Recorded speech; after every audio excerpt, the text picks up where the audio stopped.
Hello and welcome to another video. This one, as you can see, covers this book, the Grand Prix Drivers, Racing Heroes from Fangio to Prost.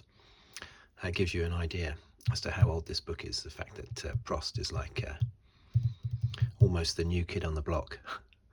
Fangio to Prost. I got this book in 1987, and I think it was written in 1987 as well. The statistics in the back of the book go up to the British Grand Prix of 1987. That was the very latest race, the statistics they were able to put in the back. So yes, it's Formula One Grand Prix Drivers. I haven't looked at this book for decades, probably. I used to go through it a lot because I used to keep track of all statistics for all Formula One drivers, Formula One circuits, Formula One teams. Pre-internet, I would record all the statistics down myself, and I would use certain books to help me with those statistics, and this was one of them. Not the main one, because this is mostly pictures of drivers with little short biographies, but there are some statistics at the back. Okay, I'm going to, it's about 140 pages long, so I'm going to cover this in just 2 videos. I'll probably release the second video 2 weeks after this first one, so there won't be a big gap between the 2 videos. So let's have a look, see what we've got.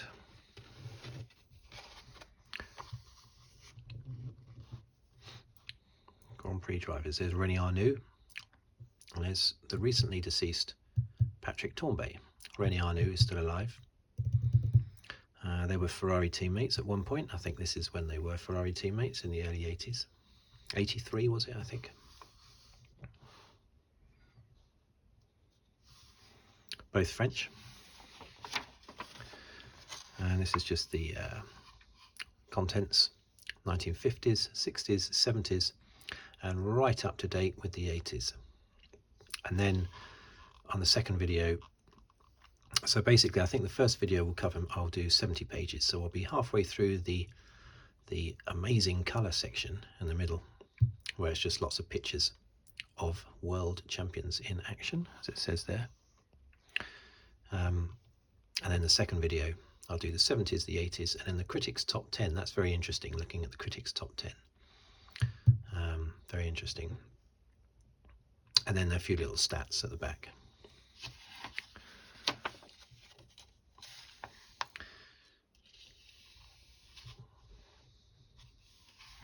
Don't need to go through that introduction, it's not important. 50s.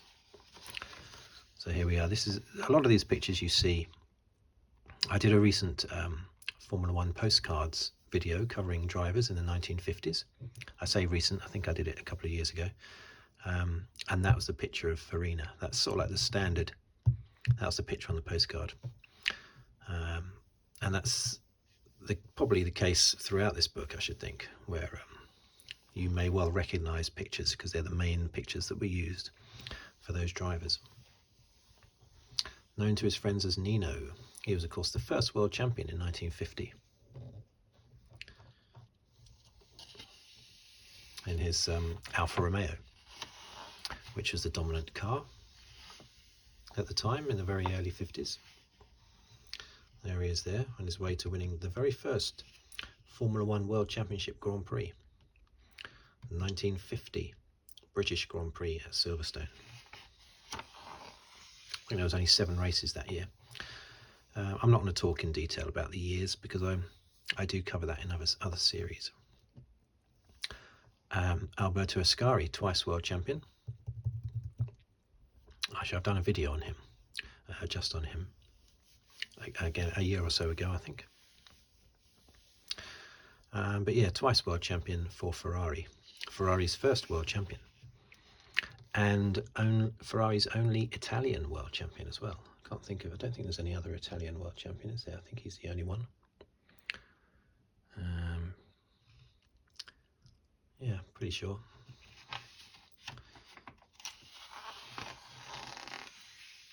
(1952 and 1953, wasn't it? Yeah. Froilan Gonzalez. I mean, times have changed, haven't they?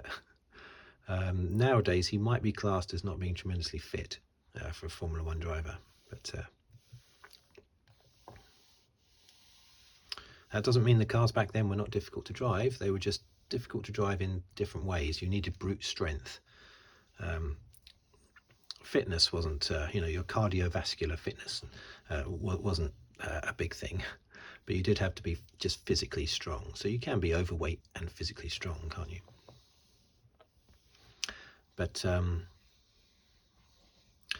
Froilan Gonzalez, I think he won Ferrari's first Grand Prix. I think he was the winner of Ferrari's first Grand Prix, if I'm not mistaken. Argentinian. Piero Taruffi, Italian. I envy very few people in life, being well content with my own lifestyle. But one man I always envied was Piero Taruffi. Oh, I thought that was going to be a quote by Piero Taruffi, but it isn't. Anyway, I think he won. Did he win a Grand Prix? He might have won one or two. Piero Taruffi. Well, here's obviously one of the most famous ones. One Manuel Fangio, 5-time world champion, only surpassed in world championship wins by Michael Schumacher. So at the time this book came out, he was well and truly at the top for world championship wins and near the top for Grand Prix wins, because it wasn't until 1987, the year this book came out, that Prost surpassed Jackie Stewart's total of 27 Grand Prix wins. And Fangio won 24 wins, I believe. So Fangio was right up there near the top when this book came out. Sterling Moss, there you go. He passed just recently, didn't he? A couple of years ago. Good old Sterling. 4 times runner-up, most of the time, to Fangio. Great driver, won 16 races. There were fewer races each year back then, of course. Nowadays, 16 wouldn't be seen as all that impressive for a Grand Prix winner. But back then it was. In fact, he held the record for the most Grand Prix wins for an Englishman right up until Nigel Mansell took that off him in the early 90s. Nigel Mansell got past him. Or was it the late 80s? Mansell finished on 31, didn't he? So might have been the late 80s that he got past. Mike Hawthorne, the first British world champion.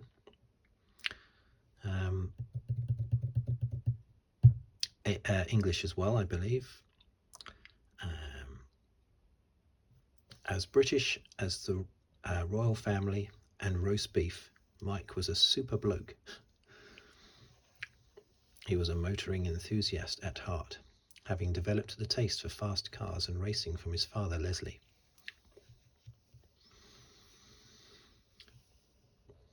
Yeah, he won the World Championship in 1958, the first British winner of the World Championship. It's definitely in focus, isn't it? But the same year was killed in just a road accident somewhere near Guildford, driving too fast, from what I understand. Peter Collins. He could have been world champion. One of the years that Fangio won it. Did I cover the year? I don't know. I definitely have covered him. Oh, it was in one of the postcard. It was in the postcards video I did of the 50s. I talked a bit about Peter Collins and how. Hang on, that's Peter Collins. That's Tony Brooks, who I think is still alive. If he isn't still alive, he's only very recently died. He may well have recently died, or he might still be alive. I can't remember which it is. But sort of up until last year, he was still alive, I believe, which is impressive. Peter Collins could have won the World Championship in 1956, was it? But he handed his car over to his team leader, Fangio, so that Fangio could win the championship in the last race. And when Peter Collins had a good shout at winning the championship. Wow, you imagine team orders being followed like that now? They wouldn't be, would they? Joe Bonnier, there's Tony Brooks again. He was in that previous picture just now. Winner of 5 Grand Prix, he was very good as well. Joe Bonnier, I think he was Swiss, was he? Oh no, Swede. There you go, Swedish. I used to know all of these Grand Prix drivers, pretty much all of the point scorers when I was younger. I could rattle off all sort of 250 point scorers that there were back then, in the late 80s, early 90s, when I was obsessed with the statistics. Jack Brabham, of course, 3 times world champion, twice in a Cooper and once in his own car, a Brabham. The first year that he had his own car, the Brabham, in 1967, it was actually his teammate that won the championship, Denny Hulme. No, hang a minute, sorry, what am I saying? No, sorry, that was the second year. 1966, the first year he had his own team, he won the championship. The following year, his teammate won the championship. Australian driver. He died relatively recently, about 6 or 7 years ago, I think. Maurice Trintignant, I think that's how you pronounce it, French driver. That's the classic picture of him with his cigarette in the car. Jean Behra. Harry Schell, who I remember was half American and half French, which caused me no end of hassle when I was doing statistics. I didn't know when not to put him down as French or American in different columns when I was doing different stats for different things, you know. I'd have to put him down on both, which of course wreaked havoc with my totals. Now it doesn't seem important, but back then when I was younger, I was always irritated by Harry Schell having dual nationality. Luigi Villoresi, another Italian, I believe. Luigi Faglioli, another Italian. Castellotti, Luigi Musso. Yeah, these are all, because back then most of the drivers were Italian. You remember in the 80s most of the drivers were French, but back in this day, in the 50s, most of them were Italian.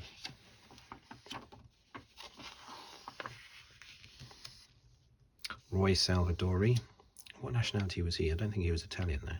Stuart Lewis Evans, he was British. In the centre there, because that's Stirling Moss. I think he died in a Grand Prix, I believe, Stuart Lewis Evans. The 60s. Jochen Rindt in the Cooper Maserati dives inside the Ferrari of Chris Amon at La Source hairpin, 1967 Belgian Grand Prix. Which seems like a long time ago, but it was only 20 years before this book was made. Phil Hill, 1961 world champion, first American world champion in a Ferrari. In the final race, when he won the championship, his teammate Wolfgang von Trips was killed in a massive accident at the start, which even killed some spectators as well. It was terrible. I think Wolfgang von Trips or Phil Hill, both of them were in the running for the championship going into the final race, I think. So it's a shame for Phil that there's a bit of a cloud over him winning the championship there. Not that he didn't deserve it. Deserved it as much as von Trips, but the way it was won in the end with that accident is very, very unfortunate, but more unfortunate for von Trips than for him, of course, and the spectators as well.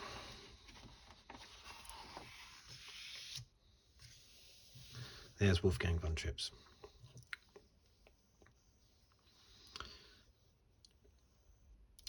In 1961, the Ferrari 156 with classic shark nose profile was the thing to have. And at last it all looked to be coming right for von Trips. He won at Zandvoort, took another fine victory at Aintree in the rain, Scored well everywhere, leading the World Championship from teammate Phil Hill. He went to Monza, took pole position, and on the second lap, after a touch with Jim Clark, I didn't know that, he went off the road and was killed instantly. Doesn't mention the spectators here, does it? I'm sure there were spectators killed as well. Poor old Von Trips. Giancarlo Baghetti, I think he won his very first Grand Prix. And it was the only race he ever won. Does it say that down here? It might do.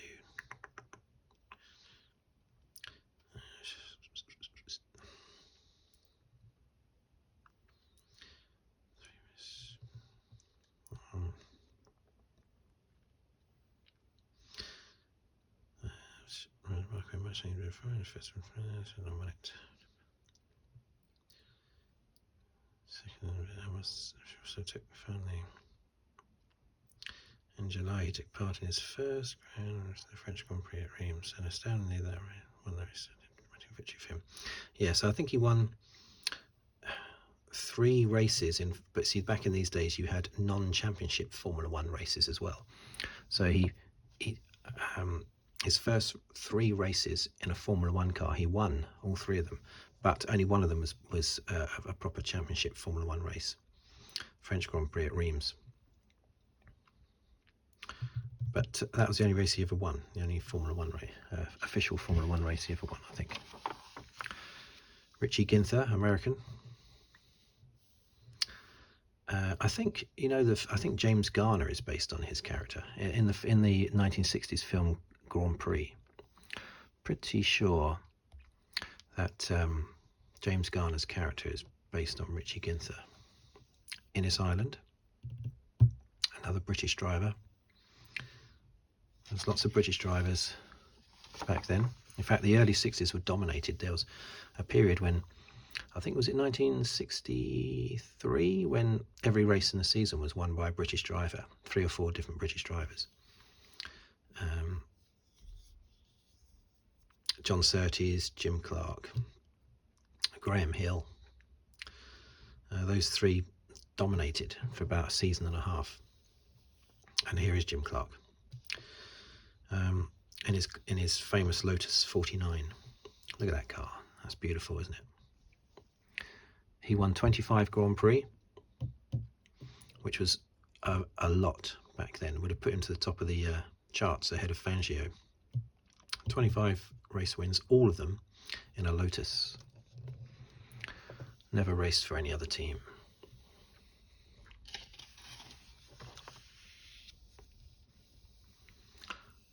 It's Graham Hill. Perhaps I should spread this out over. Maybe I should do. Might do 3 videos actually. I could do the next 3 Formula One videos I release. Maybe I'll do a part 2 in 2 weeks' time. Part 3 the week after that. Next week I've got a different video being released. So, which is actually about the Rings of Power. It's a bit late, but it's about the Rings of Power, Amazon TV series. So I could release this one, and maybe 2 weeks later release part 2. A week after that release part 3 maybe, because I've already been going about 20 minutes and I'm only up to page 42, so I don't want to rush it. Graham Hill. Dominated Monaco, of course. I think he won Monaco, was it 5 or 6 times he won Monaco? Twice world champion in 1962 and 1968. Father of Damon Hill, of course. Damon Hill, one of only 2 sons of a world champion to win the world championship. The other one, of course, being Nico Rosberg, son of Keke Rosberg. So, yeah, Graham Hill, twice world champion. Very well thought of, killed in a plane crash in the early 70s.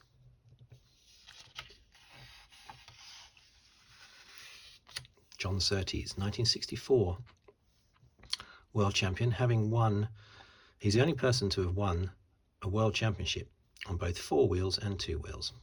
That's the quote that's always said about him, because he was motorcycle world champion a few times before going to Formula One. and winning the World Championship for Ferrari in 1964. And he only died recently, John Surtees, a year or so ago. 1964 World Champion.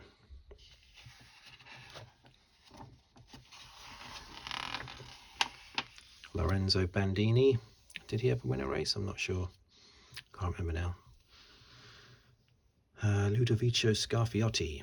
I remember all these drivers, well, not from the time, but I'm aware of all of these names in this book, but not of all their statistics. If they did win any races, it wasn't many, basically, maybe one or two. Dan Gurney, another American driver. Now, maybe Dan Gurney was who James Garner was based on in the film Grand Prix. Or maybe it wasn't based on any American driver, I just tend to think it was. And this is Bruce McLaren, of course, the founder of McLaren Formula One team, a New Zealander, although the team became British very quickly. But the founder was a New Zealander, Bruce McLaren. I think he won about 5 races. Did he win about 5 races? I think so, yeah. Actually, my mum met him once, decades ago, obviously, when she was very young. Jack Brabham, 3-time. Hang on a minute, wasn't he in the 50s one? Perhaps he was. Anyway, oh yeah, it's saying Jack Brabham, the Brabham years. The other one would have been the Cooper years, wouldn't it? 59 and 60, and then in 1966 he won his 3rd championship. Australian, most successful Australian Formula One driver, very good driver, and seemingly a good creator of his own team as well. Because Brabham, of course, survived for a long time, won plenty of championships, Nelson Piquet in the 80s.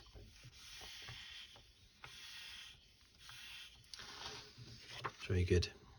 Denny Hulme, the guy I mentioned, the only New Zealand world champion, 1967.